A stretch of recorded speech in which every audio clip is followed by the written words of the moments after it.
I watched them work through a porthole the size of a dinner plate. The survey compartment I had sealed myself into was bolted to the aft bulkhead of Transit Hub Corridor 5, and it had no power, no comms, and a lock I had thrown from the inside because the drone had passed my hatch twice already, and I had decided, with the clarity that only arrives when something inhuman is 3 meters away from you, that I was going to stay very still and breathe very slowly and write none of this down until it was over. Through the porthole, I could see the main throughway. I could see Marit Solon, the corridor's shift supervisor, standing with her hands at her sides. Not restrained. They hadn't needed to restrain anyone. The drone had simply broadcast a tone on the corridor frequency, and the 341 transit workers of Corridor 5 had assembled in orderly rows along the throughway walls, because the tone was in the emergency compliance band, and they had been trained to respond to it. They stood in rows, and the drone moved between them and logged them one at a time, and I watched every single one of them, and I did not look away, and I have never forgiven myself for that, for choosing to be a witness instead of something else, though I have also come to understand that there was no something else. The drone was a machine running Collective Efficiency Protocol 9. It did not bargain. It did not pause. It logged each individual as Conduit Remediation Event, CRE's Corridor 5, and it moved to the next one, and the log number incremented, and I watched it reach CRE 341, and I watched Marit Solon, who did not close her eyes, and then the throughway was empty, and the drone moved on. 8 other corridors. The same hour, the same protocol number, the same drone-issued tone on the same compliance band, because every transit corridor in the Heron Belt used the same emergency compliance standard, and the collective had read our infrastructure documentation and understood it perfectly. 3,200 dead. The Vetharn Collective filed them as Conduit Remediation Events, CRE 001 through CRE 3200, under a single efficiency report, Subclause 9 of their Transit Flow Optimization Framework. The report noted that human biological units, occupying the 9 Heron Belt corridors, were operating at 61% of the corridor's rated flow capacity. The remediation restored projected throughput. The report was filed, archived, and, so far as the collective was concerned, closed. I recovered from Corridor 5 11 days later. I wrote 4,000 words about what I had seen. Then, I deleted them. Then, I wrote them again. Then I filed a transit request to the Mirren Dry Dock Cluster, which was not on any public navigation chart, and which was where, I had been told by a source I am not going to name, something was being built. I spent 4 years there. I did not tell my editor where I was going. I did not file a transit manifest under my own credentials. I arrived at the cluster as a geological survey technician named Yara Oral, and I stayed as one, and in 4 years, I sent 1,200 words of copy home, all of it about mineral assay methodology, none of it about what I was actually watching. The Mirren Dry Dock Cluster is 9 satellite stations orbiting a brown dwarf 3 transit days off the Heron Belt's primary approach lane. Each station is named by number, Dry Dock 1 through Dry Dock 9, 1 station per condemned corridor. No one said that out loud, no one needed to. When I arrived at Dry Dock 5 and saw the hull taking shape in the frame, a warship of a class I had no name for, because the class did not exist in any published registry, I understood that the naming was deliberate. The correspondence was deliberate. Everything about the folded compact was deliberate. 9 dry docks, 110 hulls per station, 990 warships, assembled in radio silence across 4 years, none of them appearing on any transmission that touched a collective relay. The workers did not use their own names on open comms. The supply runs were filed as geological survey operations.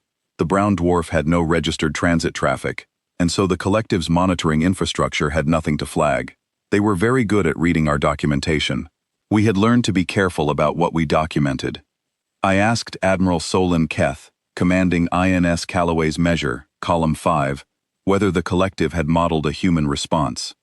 She thought about it for a moment.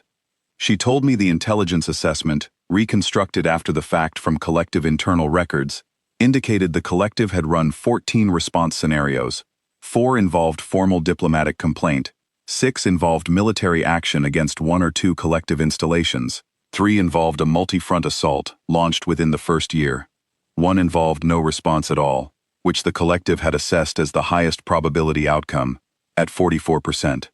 She did not smile when she told me this. None of the 14 scenarios modeled 9 simultaneous columns.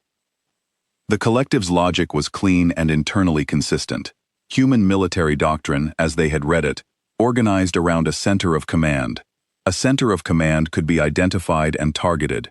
A response from 9 independent columns, arriving simultaneously at 9 separate primary processing nodes, had no center.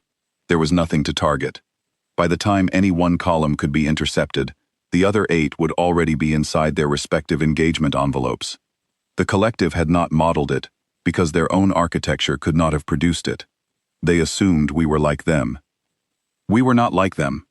The launch order went out at 0400 Heron Standard, on a frequency that existed for approximately 9 seconds, before it was closed forever. All 9 dry docks released at the same second. 990 warships folded into transit at the same second. The folded compact moved through the dark in 9 separate streams. Each stream locked to its corridor's corresponding node, and I sat in the embedded press station on INS Callaway's measure, and I did not sleep for 31 hours, and I thought about Merritt Solin's face, and the log number incrementing, and I did not write anything down. Column 5 came out of transit at 0611 Heron Standard. At that same second, in 8 other locations spread across 40 light minutes of collective space, 8 other columns emerged. I know this because the collective's own monitoring network recorded all 9 emergence events, and the timestamps matched to within 0.003 seconds. We had the records later. I have read them. The collective's network flagged the 9 simultaneous emergence events as a sensor anomaly and routed the flag to a review queue with an expected processing time of 4 hours. By then, the review queue no longer existed. Column 5's engagement of the Corridor 5 processing node took 11 minutes. The node had 61 automated defense platforms. 110 warships against 61 automated platforms is not a battle. It is a statement. The node's primary archive broadcast a distress signal on collective emergency frequency 7 Cova Prime at minute 3. At minute 9, Comms Officer Lieutenant Davin Reyes began broadcasting on that same frequency. He broadcast the names. He read CRE001 through CRE341, and behind each event number, he read the name the collective had not recorded, because the collective had not considered names to be relevant data. We had reconstructed them from transit manifests, shift rosters, family notifications, every name. Merritt Solin was CRE338. I had looked that up 4 years ago, and I had not looked it up again, because I had not needed to. I knew it. Lieutenant Reyes finished at minute 11. The node finished at minute 11. The timing was not coincidental. Across 8 other engagement zones, 8 other comms officers were reading 8 other lists. I know the total number. I have said it in the title of every piece I have filed about this day, because I think the number should not be buried in the text.